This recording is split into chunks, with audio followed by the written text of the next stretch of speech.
안녕하세요. 코파면서 영상을 찍네. 원래 난 더러우니까. 심지어 머리카락을 보면 알겠지만 머리도 안 감았습니다. 당연히 면도도 안 했고 손톱은 며칠 전에 잘랐으니까 자를 필요가 없는데 어 그래 맞아. 양치도 안 했어. 개 더러운데 진짜. 왜 내 인생이 이렇게 더럽고 추잡할까 한번 생각을 해봤습니다. 글쎄 어릴 때부터 털털했던 것 같아. 성격이 털털하고 야, 털털하다는 게 털털하고 쿨한 성격이다의 그 털털하다가 아니야. 저 새끼 왜 저렇게 털털하냐 이런 안 좋은 뉘앙스의 털털함이란 말이야. 그래서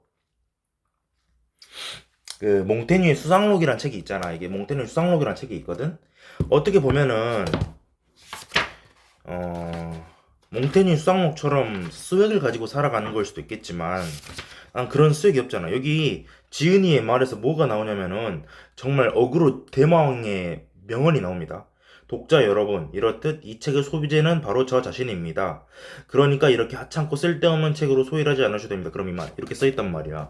그런 것처럼 어떻게 보면은 내가 쿨하고 털털하고 소탈한 현실에 초연한 그런 사람일 수도 있겠지만 근데 내가 그렇게까지 현실에 초탈하진 않거든. 나도 꿈이 안 이루어지거나 목표가 이루어지지 않거나 현실에 재앙이 닥치면은 아씨 불안하고 막 머뭇거리고 그런단 말이야.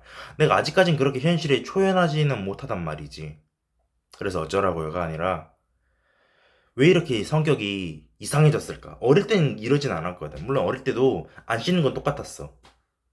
아 그럼 똑같은 건가? 뭐 어찌됐든 초등학교 때는 3일째 같은 옷 입었다는 이유로 여자애들이 뒷담화도 하더라고. 그거는 3일째 같은 옷 입는데 이런 식으로. 지금 생각해보면은 반 죽여놨어야 했는데 아니 뭐 어찌됐든 그땐 깡이 없었으니까 지금은 야 이렇게 깡도 생겼고 그리고 나도 학폭을 많이 당해본 적이 있습니다. 딱 두 번 당해봤어. 물론 정식 학폭은 두 번 당해봤는데 정식적이지 않은 학폭도 있나요? 그럼 뭐 있을 수도 있다고 생각해. 은근히 왕따 시킨 거 있잖아. 그거는 거의 평생 동안 당해왔고. 그러니까 학폭위가 열릴 만큼 커다란 학폭은 두 번 당해봤지. 네, 그 중에서도 한 번 아예 선배가 발각되지도 않았었고, 중1 때 선배한테 한 번 맞고, 중2 때 또 선배한테 맞았거든.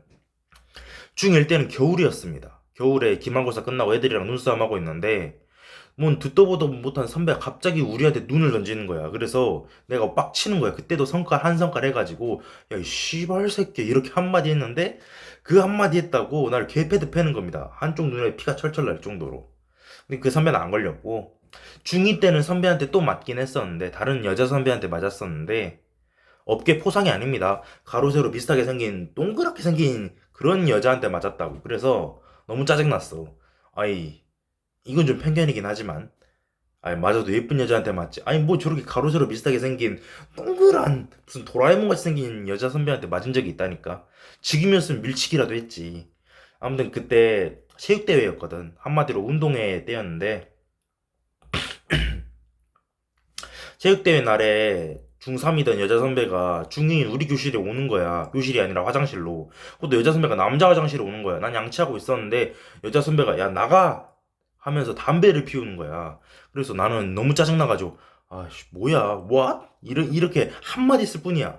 영단 의문사 하나 말했을 뿐인데 갑자기 양치하고 있는 내 앞에 다가오더니 화장실 밖으로 나오더니 나는 그 선배가 나가라고 해서 화장실 밖으로 나갔지. 그래서 밖에서 양치하고 있었거든. 근데 그 여자 선배가 따라오면서 야, 너 방금 뭐라고 했냐? 라고 하길래 난 너무 어이가 없어서 칫솔 뱉고 와시라고 했는데요. 이렇게 당당하게 말했어. 그랬더니 안경을 벗으라고 하는 거야. 그리고 눈을 깔라고 하는 거야. 그래서 눈을 깔았지. 그랬더니 개패드 패는 거야. 그래서 너무 짜증났다니까. 그 선배는 그냥 전학 갔는데 학폭이 열려가지고 근데 중1 때 얻어맞았던 그 시절의 선배, 남자 선배도 가로세로 비슷하게 생긴 뚱뚱한 남자 선배였는데 그 선배는 학폭이 열리지도 않았고 걸리지도 않았지. 너무 짜증나는 거야. 근데 이제 와서 상상 속으로 그 선배를 칼로 찌르거나 막 패거나 막 염산으로 고문하거나 그런 상상을 해봤자 나만 괴로울 뿐이라는 거지. 그럼 어떡해요? 그냥 참나요? 용서하나요? 정말 충격적이지만 그게 답이라는 거야. 트라우마는 그 트라우마를 유발한 대상을 저주한다고 해서 사라지는 게 아니거든. 그 퓨처 셀프에 그런 말도 나와. 여기 있다. 몇 페이지였는지 기억이 안 나는데 이 자기계발서에 그런 말도 나옵니다. 트라우마라는 건 기억 그 자체가 트라우마로 남는 게 아니라 그 고통스러웠던 순간을 누구에게도 공유하지 못했을 때 오는 고독과 쓸쓸함이 곧 트라우마다. 그게 바로 코즈미 호러다. 이런 말이 나옵니다.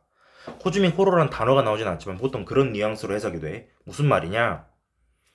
트라우마를 해소하기 위해서는 아무튼 나쁜 기억이잖아. 나쁜 기억일 수도 있고 부끄러운 기억일 수도 있고 치욕스러운 기억일 수도 있고 굴욕적이고 굴종자가 된 듯한 느낌이 들고 모두가 나를 비웃는 듯한 느낌이 들고 모두가 나를 버려둔 것만 같고 그런 기억이 트라우마잖아. 그런 트라우마를 해소하는 방법은 허심탄회하게 인정하는 겁니다. 막 상상 속에서 예를 들어서 김현철이라고 할게. 가상의 이름이야. 김현철이라는 애가 날 괴롭혔어. 왕따를 시켰어. 고등학교 2학년 때. 그러진 않았지만. 근데 현철이 때로 눕히는 상상을 하면서 염산 부으면서 어때 현철아 재밌지? 이게 답이 아니라는 거야. 실제로 그런 상상을 많이 해봤거든. 근데 그거는 나 자신의 인격을 파괴할 뿐이었다는 걸 깨달았어. 실제로 복수를 실제 현실에서 하지 않아도 상상을 하는 건 괜찮지 않습니까? 상상 그것도 하지 말라는 거야. 그냥 용서하고 잊어버리라는 거야. 왜냐면은 누가 명언을 했지. 예수였나? 이 중에 죄가 없는 자만 저 사람한테 돌을 던지시오. 뭐 현대라면 다 던지겠지만 아무튼 그게 중요한 게 아니라 무슨 철학을 말하고 싶은 거냐면은 무슨 철학을 말하고 싶은 거냐면은 갑자기 기억이 안 나네. 그러는 당신은 그 권력자의 위치에 섰을 때 그 가해자와 똑같이 되지 않으리라는 반증이 있는가? 믿을 수 있는가? 확신이 있는가? 이런 명언을 누가 날렸던 것 같은데 누가 했는지 기억이 안 나고 그건 너무 극단적인 예시라고 하더라도 당신도 언젠가는 누군가에게 피해를 줬을 것이다. 그게 굳이 사람이 아니더라도 작은 생물이라 할지라도 미물이라 할지라도 또는 그게 나비 효과를 일으켜서 결국 타인에게 피해를 줬다 할지라도 당신도 누군가에게는 업보를 가한 적이 있기 때문에 그게 돌아온 것이다. 이렇게 생각하는 게 현실이 그렇지 않다 할더라도 그렇게 생각하는 게 차라리 마음이 속 편하다는 거야. 이렇게 따지면은 모든 건 인과응보라는 소린가요? 맞아, 모든 게 인과응보야. 업은 돌고 돌고 돌고 돌고 돌고 돌고 돌고 돌고 돌고 돌아서 부메랑처럼 자기 내 뒤통수가 뭐야? 뒤통수에 꽂힐 수밖에 없어. 그러니까 복수는 일단 답이 아니라는 거지. 근데 용서도 수단에 불과해. 용서를 통해서 복수를 하라는 거군요.가 아니라 용서를 통해서 망각을 하라는 거야. 망각이 최고의 복수니까. 그냥 내 기억 속에서 그 녀석을 지워버리는 거야. 내가 싫어하는 그 녀석을. 그러니까 기억 속에서 사형 집행을 하는 거지. 근데 사형 집행을 하라고 해서 기억 속에 그 사람 투영이 싣겨놓고 막 주먹으로 패는 게 아니야. 염산을 끼우는 게 아니야. 칼로 찌르는 게 아니야. 그런 소리를 하는 게 아닙니다. 그게 중요한 게 아니라 그냥 기억 속에서 말살해버리는 거야. 그 좋은 방법은 애초에 신경 쓰지 않는 거야. 근데 신경 쓰지 않으려고 해도 계속 생각나잖아. 그래서 이 용서를 하라는 겁니다. 트라우마는 그렇게 해소하는 거니까. 명상도 좋은 도움이 되고. 나도 억울한 일이 많이 있었지. 중학교 때는 여자애가 막 얘기하고 있는데 허리를 너무 굽혀가지고 엉덩이가 보이는 거야. 그래서 야 너 엉덩이 보여 라고 했더니 왜 넌 보냐 이런 식으로 적반하장으로 나를 변태 취급하는 거야. 너무 짜증나지. 그런 적도 있었고 리처드 도킨스 알지? 그 과학자 생물학자 그 사람이 만든 만들어진 신이라는 책을 중2 때 보고 있었는데 수학 시간에 수업 시간에 왜 책을 보았었는지 나도 기억이 잘 기억이 안 나지만 옆에 있던 여자애가 야 너 그런 책 읽냐? 라고 하길래 내가 왜? 난 교양을 쌓기 위해 고학자의 책을 읽는 것뿐인데 라고 했더니 이런 식으로 날 왕따 취급하는 거야. 너무 화가 났습니다.